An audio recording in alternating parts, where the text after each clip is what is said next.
Hey everyone, and welcome to another deep dive. We always get into the nitty-gritty of investing and finances. We do. But today, I kind of want to take a step back Okay. and explore something a little bit different. I like it. We're going to dive deep into the psychology of money. Interesting. Because honestly, understanding your mindset around money can be even more impactful than any hot stock tip or investment strategy. It's true. So today we're going to be diving into Morgan Housel's The Psychology of Money. Great book. Have you read this one? I have, yeah. It's fantastic. It's packed with really interesting insights. Yeah. And one of the things that really stood out to me is this idea that managing money well, it's not really about being good at math. Yeah. It's not about complex formulas. It's not about being like a genius. It's really more about understanding your own behaviors It's true. and your own quirks when it comes to money.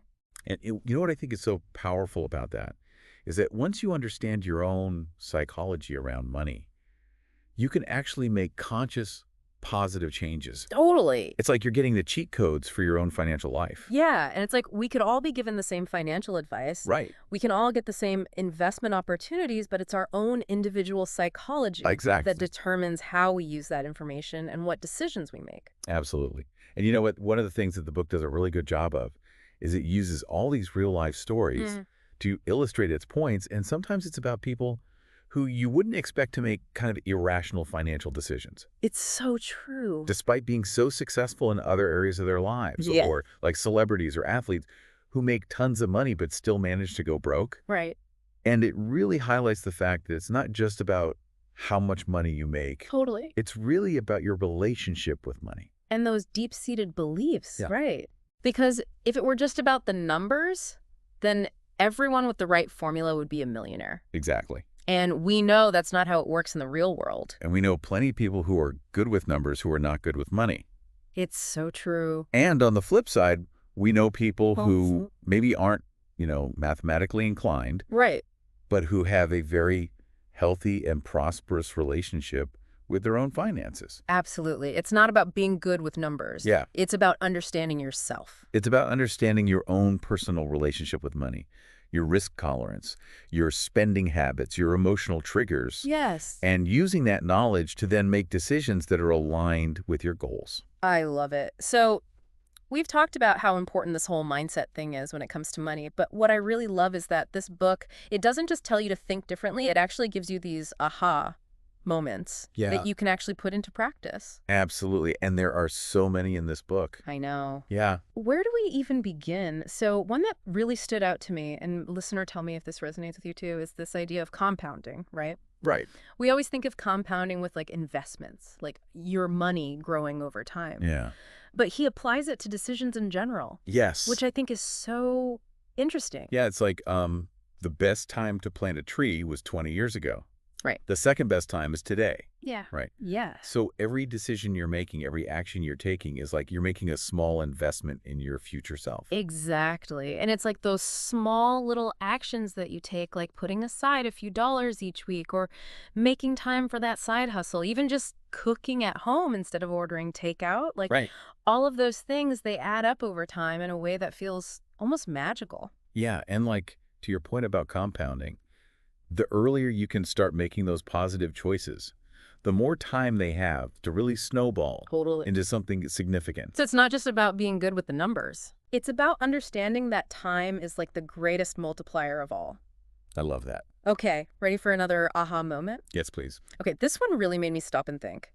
He talks about how risk is personal. Okay. And I'm like, yeah, duh, of course it is. But then he goes on to explain how two people can look at the exact same investment, say investing in a tech startup, Okay. and have totally different comfort levels Right. based on their own backgrounds and experiences. And that's what's so interesting because, so often we talk about financial advice as if it's one size fits all.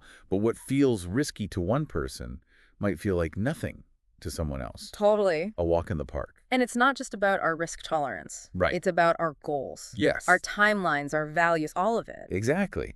And that's why blindly following someone else's financial advice, even if they're like, a supposed expert, can really backfire. Totally. The important thing is for you to understand your relationship with risk, Yes. what you're comfortable with, Yes. and then make decisions that align with your own personal circumstances and goals. I love that. It's easy to get caught up in like the theory of it all, you know? Yeah. But like, how does this actually apply to like you Well, I think- listening right now? Exactly. Yeah. This isn't just an intellectual exercise. It's really about giving you the tools to make better decisions with your money starting like today. Totally.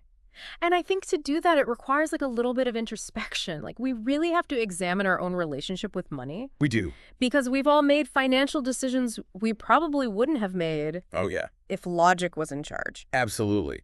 And sometimes it's not even big purchases, right? Mhm. It's just like the little decisions we make day to day. It's so true. Have you ever like, I don't know, bought something on impulse because you were feeling down or like skipped paying a bill Mhm. because you were feeling overwhelmed? Like those little things. It's so easy to do, It's so easy. especially in those moments when our emotions are running high.